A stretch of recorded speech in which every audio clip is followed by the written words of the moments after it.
Hi, I'm Kip Laxon. I'm the senior minister at Asbury United Methodist Church here in Birmingham, Alabama. And I'm coming to you today because I want to talk about a coalition of persons within the North Alabama Conference of both clergy and laity that are committed to remaining within the United Methodist Church. Now, the reason this is important is because over the course of the last few years, there's been a group of people that wanted to break away, to defect from the United Methodist Church and form a different denomination. When I took vows as a United Methodist minister many years ago, I committed myself to open hearts and open minds and open doors, who we are as United Methodist people. What is important to know is that this group that wants to break away and form a new denomination is certainly not new or novel. I'd like to talk about this in three dimensions. And the first is truth. Let's be truthful about what this is.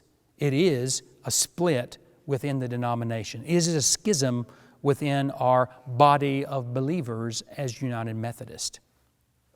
I have a dear family member that's a part of a different denomination, a Wesleyan holiness denomination. And I'm sure you're probably aware that there are other denominations outside the United Methodist Church that trace their lineage and history and heritage to John Wesley. Churches like the Church of the Nazarene, the Bible Missionary Church, the Allegheny Wesleyan Methodist, the Evangelical Methodist denomination, Congregational Methodist, Independent Holiness Association. There's a whole host of these smaller denominations.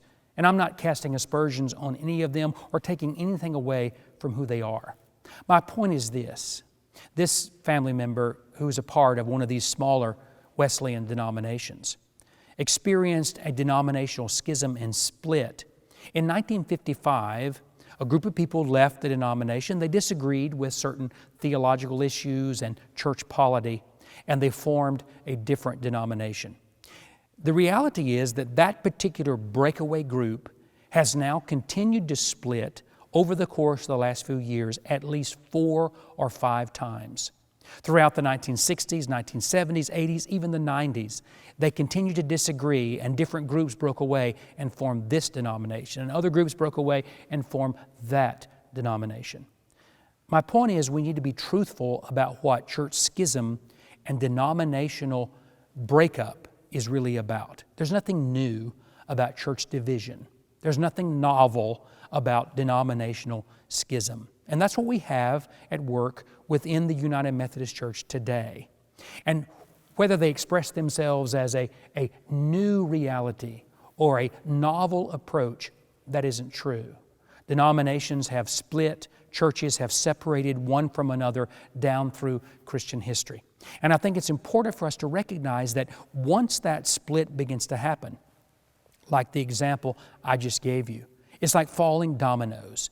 We split over this issue, and then there's another issue down the road, and then there's another issue around the bend, and then there's another issue around the curve, and people continue to split and separate and schism. Once we start down this road of denominational schism as United Methodist, it will be impossible to stop. And we have no way of knowing what it will look like 10, 20 years from now.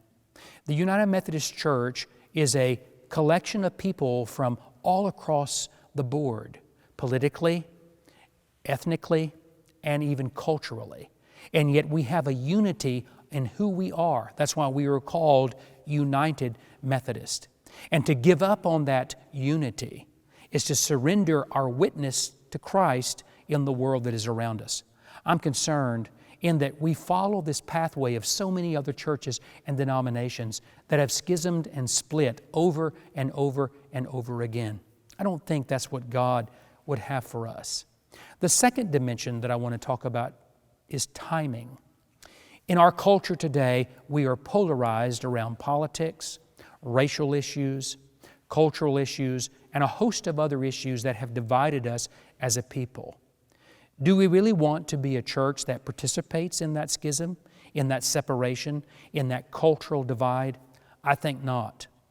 In the 17th chapter of the Gospel of John, in what is famously called the high priestly prayer of Jesus, he prayed that his disciples would all be one. And his prayer was for unity in the midst of diversity. Now, when you look at the apostles of Jesus, they had differences of opinion, from Simon Peter to James and John and to the rest of the 12, even including Judas Iscariot.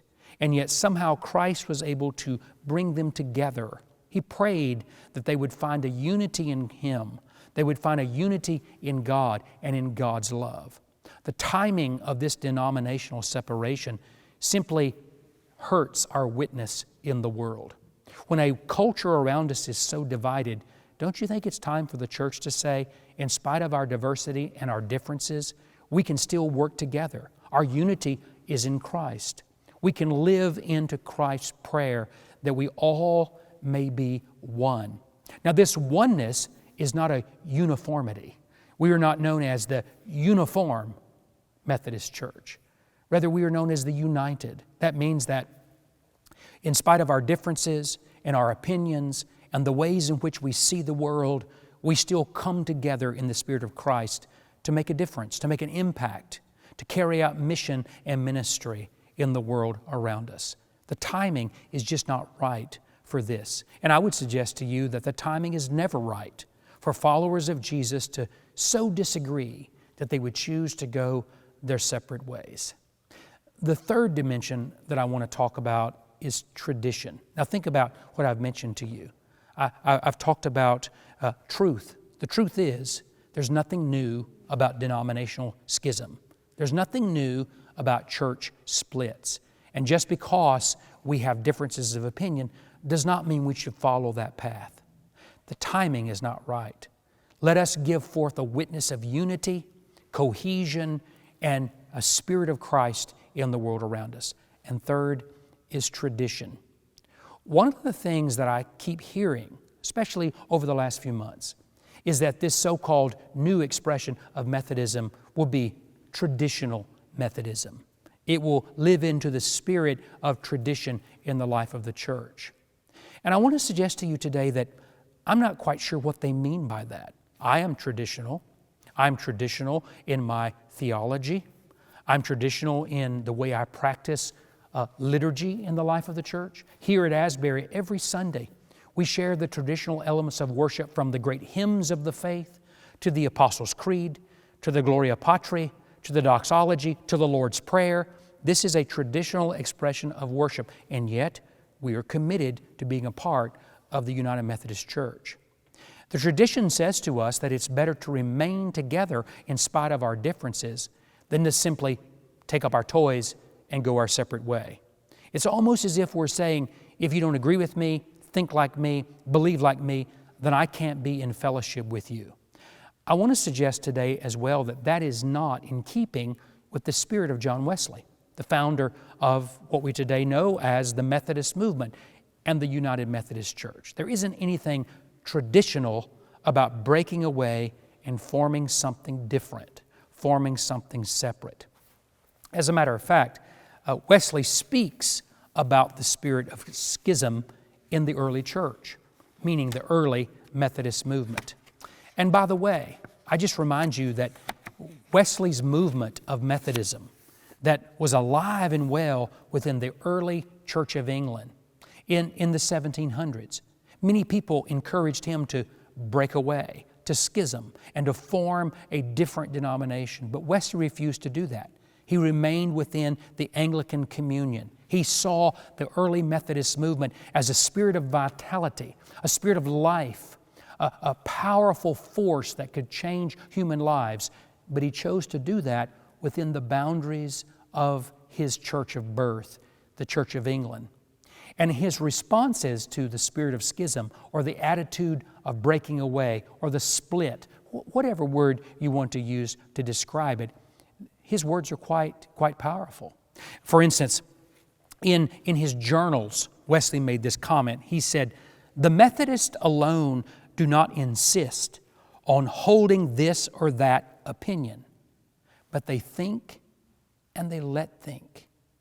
We should think and let think, recognizing that when you get a group of people together, they're going to have different political views. They're going to have a different understanding of particular theological concepts. But that does not mean they should separate. Rather, they should come together and work for the good of the world and the community around them in the Spirit of Christ.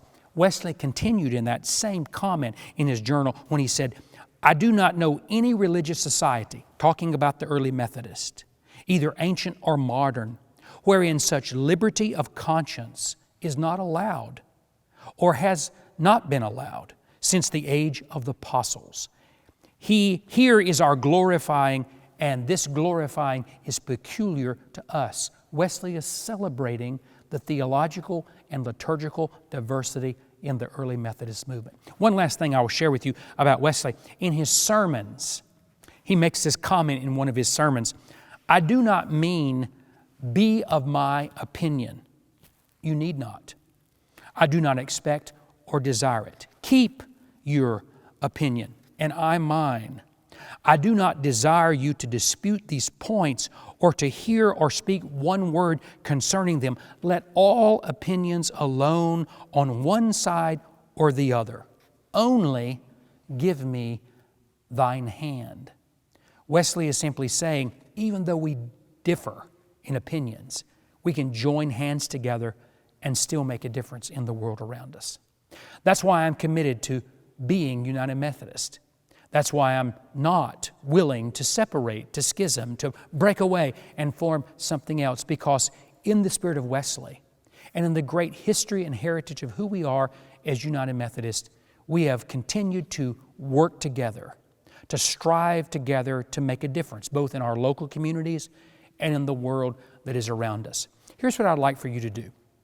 Join me in a prayer, a covenantal prayer, that the United Methodist Church will continue to thrive and offer its unique voice into the world. If there are those that choose not to be with us, that's fine. We bless them and we send them forth with the grace and the mercy of God.